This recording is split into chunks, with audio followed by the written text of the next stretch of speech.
इनकी एक छोटी सी बायोग्राफी थी, तो you can take the screenshot of this video. Next हम जो डिस्कस करने वाले हैं, इनकी पोइम है the sea in history. The sea in history, ये जो पोइम पब्लिश होती है ये 1979 के अंदर पब्लिश होती है, और इस पोइम का जो मेन थीम है वो सेंट लूसिया है। सेंट लूसिया क्या है, इनकी ओरिजिन कंट्री है। इसकी हिस्ट्री के ऊपर ये पोइम लिखते हैं। तो इनकी हिस्ट्री को समझने के लिए, इस पोइम को समझने के लिए, द सी इन हिस्ट्री को समझने के लिए आपको इसकी जो ओरिजिन जो है, जो हिस्ट्री है, इसके ऊपर जाना पड़ेगा।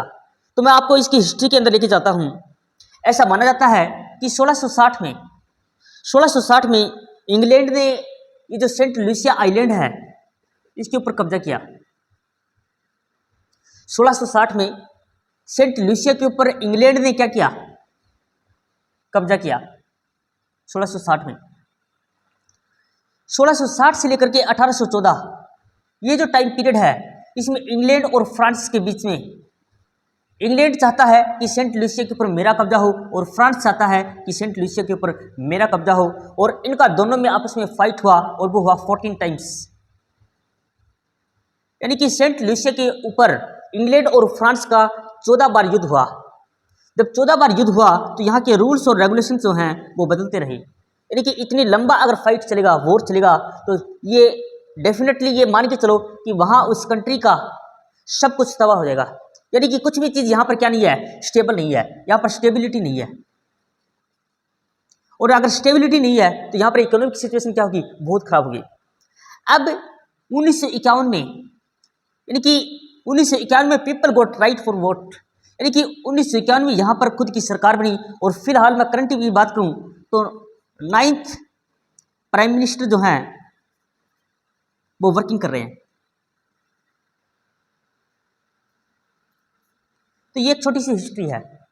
अब ये इंग्लैंड और फ्रांस, फिलहाल इंग्लैंड और अमेरिका जो है वो उसका दोनों का कब्जा है इसके ऊपर, इस कंट्री के ऊपर इंग्लैंड और अमेरिका दोनों का कब्जा है। तो यहाँ से क्या हुआ, ये सेंट लूसिया है, यहाँ से ये एक अफ्रीकन कंट्री है, तो यहाँ से जो स्लेव्स हैं, जो लोग हैं, स्लेव हैं, उनको ले जाया गया और उनका इस्तेमाल किया गया। यानी कि उसको लेबर के तौर पर यूज किया गया। तो यहाँ पर स्लेव उठाए गए इस कंट्री से, और ज़्यादा से ज़्यादा जो स्लेव जो हैं वो अमेरिका, इंग्लैंड और फ्रांस के अंदर ले जाए गए। तो ये जो हमारे राइटर हैं डेरिक वालकोट, इन्होंने इनकी हिस्ट्री के ऊपर लिखा है। तो चलिए अब हम डिस्कस करते हैं ये सेंट द सी इन हिस्ट्री, पूरी की पूरी पोइम को हम एनालिसिस करेंगे। तो आपको इस वीडियो के एंड तक बने रहना है। अगर आप इस यूट्यूब चैनल पर नए हैं तो एक बार चैनल सब्सक्राइब कर लीजिए। तो चलिए स्टार्ट करते हैं द सी इन हिस्ट्री। ये जो पोइम है, और ये जो पोइम स्टार्ट करते हैं, आप देखेंगे इस पोइम का टेक्स्ट उठा के देखेंगे, इसमें कुछ इस तरह से लिखा हुआ है कि looking for history they came the man with eyes heavy as anchors. Looking for history they came the man with eyes heavy as anchors who sink without tombs. फिर एक नेक्स्ट पैराग्राफ आता है, उसमें लिखा कि where are your monuments, where are your monuments, your battles martyr, where is your tribal memory. यानी कि looking for history, इसका मतलब है कि इतिहास खोज रहा हूँ। लुकिंग फॉर हिस्ट्री यानी कि मैं इतिहास को खोज रहा हूँ। फिर लंगर की तरह भारी आंखों वाले लोग आए। They came the man with heavy eyes. Man with heavy eyes का मतलब होता है कि ये जो इंग्लैंड के लोग आए, ये कोलोनाइजर आए, इन्होंने, ये मर्सिलेस लोग थे, मर्सिलेस, यानी कि इनका मेन रीजन जो था यहाँ पर सिर्फ और सिर्फ प्रॉफिट कमाना। जैसे इंडिया के अंदर अंग्रेज आए तो उन्होंने इंडिया को सिर्फ एक ही नज़र से देखा कि हमें ज़्यादा से ज़्यादा यहाँ पर क्या चाहिए, प्रॉफिट चाहिए, और जो भी रॉ मटेरियल है उसको अपने देश में ले जाया जाए और उसका प्रोडक्ट तैयार करके उसको इस कंट्री में लाया जाए, ताकि हम ज़्यादा से ज़्यादा क्या करें, डेवलप्ड कंट्री बने, ज़्यादा से ज़्यादा सामान हम इस देश में ला सकें। सो दे केम विद हैवी आइज, यानी कि ये मर्सिलेस लोग थे। इनका मेन जो रीजन था वो सिर्फ और सिर्फ क्या था, प्रॉफिट कमाना। Heavy anchors as who sink without tombs. Who sink without tombs का मतलब होता है जो बिना कब्रों के डूब गए।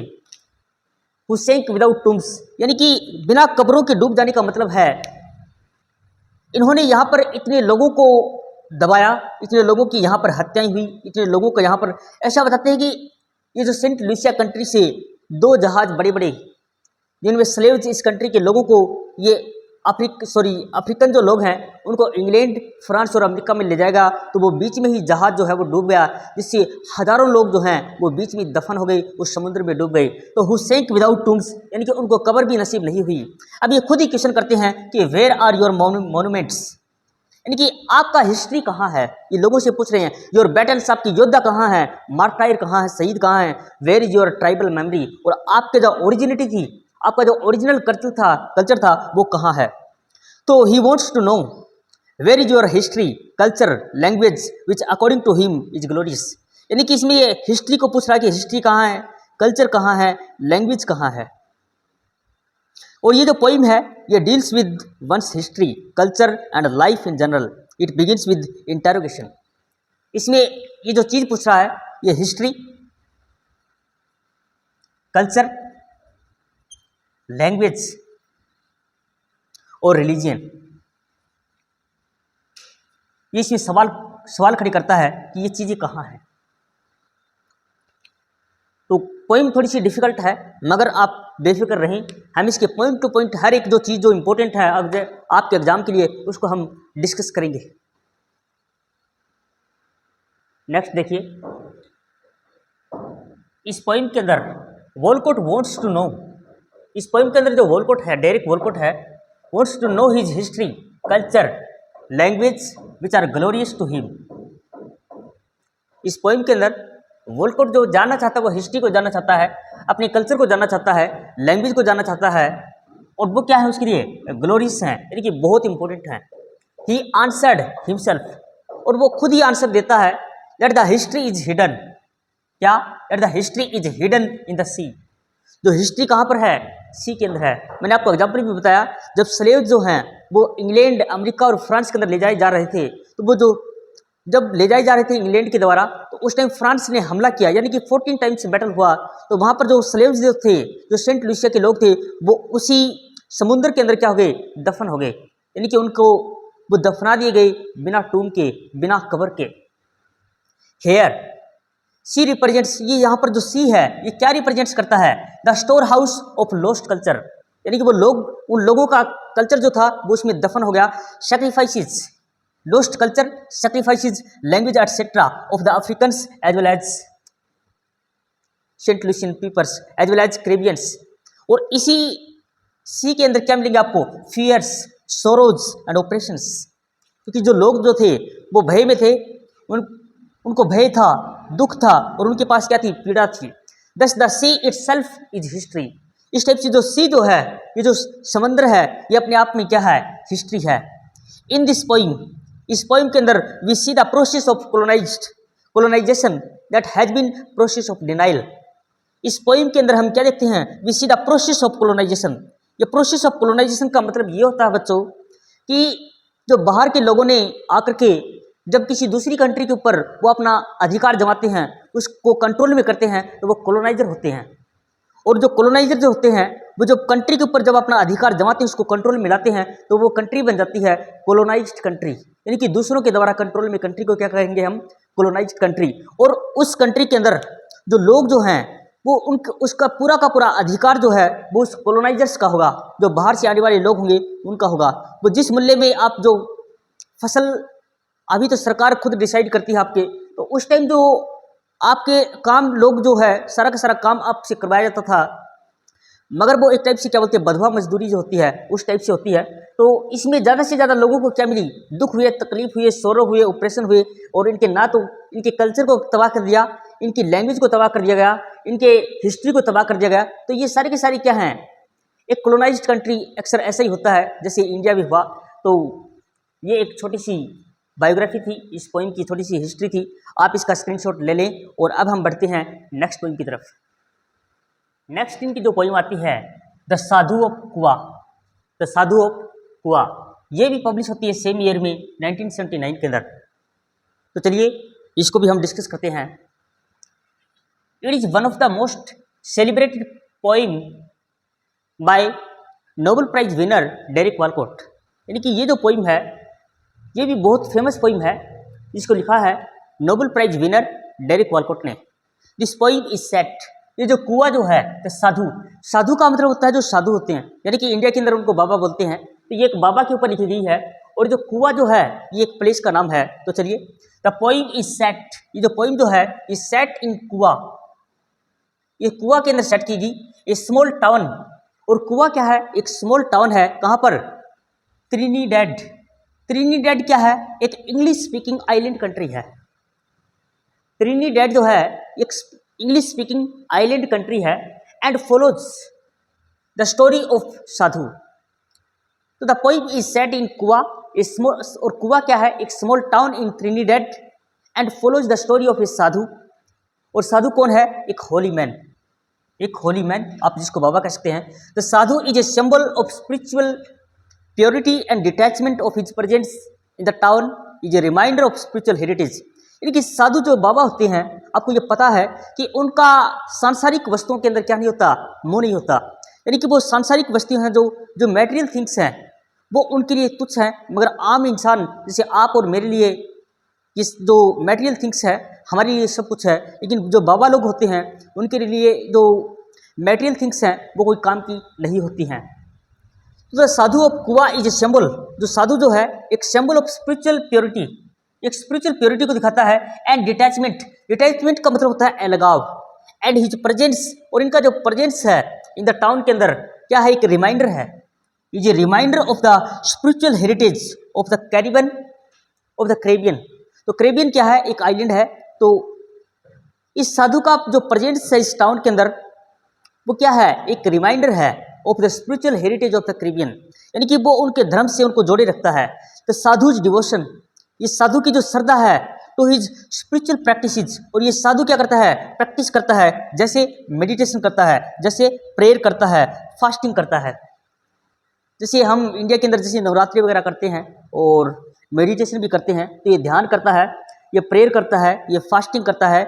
और ये तीनों की तीनों चीज़ें हैं, ये प्रैक्टिसेस हैं जो स्पिरिचुअल प्रैक्टिसेस हैं which are reminder in the pursuit of enlightenment. Pursuit of enlightenment का मतलब होता है यानी कि आत्मज्ञान की खोज करना, यानी कि मोक्ष की तरफ बढ़ना, यानी कि जन्म और मृत्यु से ऊपर उठने की कला जो है वो क्या होती है, वो आत्मज्ञान का बोध हो जाता है। जैसे भगवान बुद्ध ने, उन्होंने क्या किया, pursuit of knowledge, pursuit of enlightenment, यानी कि वो जन्म और मृत्यु से छुटकारा पाना चाहते हैं।